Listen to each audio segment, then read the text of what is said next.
a traité un certain nombre de thèmes précédemment. Et donc cette édition, elle se concentre sur l'éco-conception logicielle, donc comment réduire l'empreinte économique, écologique, voire sociale des logiciels. Clairement, on progresse énormément du côté du matériel qui est de plus en plus efficient, qui consomme moins d'énergie, etc., qui est éco-conçu. Par contre, du côté du logiciel, on n'a pas fait de progrès, au contraire, on régresse depuis une quinzaine d'années. Et donc ça coûte très cher aux entreprises. Il y a 20 ou 30 ans, les développeurs étaient très contraints, ils avaient très peu de mémoire vive, très peu de cycles CPU disponibles.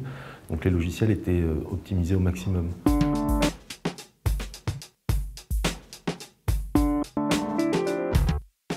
Effectivement, par rapport à l'empreinte écologique et économique des logiciels, on va parler du cycle de vie du logiciel. À quel moment finalement on peut s'attaquer à ce cycle de vie et comment on peut faire en sorte, en mettant en place des actions, on peut arriver à réduire, on va dire, son impact. Pour faire de l'éco-conception logicielle, il faut prendre en compte l'ensemble des phases du cycle de vie. C'est-à-dire que la phase de conception au début, là où on va définir le cahier des charges, là où on va définir le besoin, c'est une phase primordiale. Il faut vraiment savoir où on veut aller et comment on va y aller.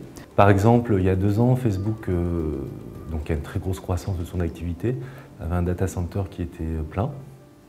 Donc il s'est posé la question, est-ce que je reconstruis un nouveau data center, donc avec l'empreinte écologique qu'on imagine. Ils ont recompilé en fait leur site web, pour faire simple, dans un autre langage. Ils sont passés de PHP à C, et d'un coup ils ont libéré 50% de la place disponible dans le data center existant.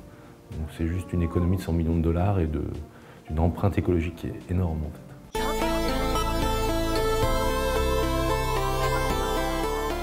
Pour moi, le Green IT et l'éco-conception des logiciels en particulier fait partie, à mon avis, des basiques que doit avoir un ingénieur aujourd'hui en termes de développement. Il faut que ces personnes-là soient sensibilisées à comment éco-concevoir. Il faut qu'ils soient sensibilisés aux enjeux du développement durable. Dans l'ensemble des travaux, il s'agit de voir comment on peut travailler de façon durable. C'est-à-dire, faire en sorte que le travail que l'on fait aujourd'hui puisse être repris demain par quelqu'un d'autre.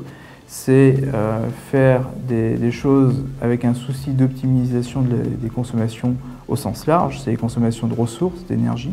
Parce qu'il faut comprendre techniquement, jusqu'au plus bas niveau, comment fonctionne un logiciel, tout simplement, en passant effectivement par un niveau système, voire hardware. On vit vraiment dans l'abondance en oubliant finalement de fermer le robinet. On ferme le robinet quand on se lave les dents, on ne le fait pas quand on développe des logiciels. Et donc il faut réapprendre à optimiser les logiciels pour les rendre plus performants.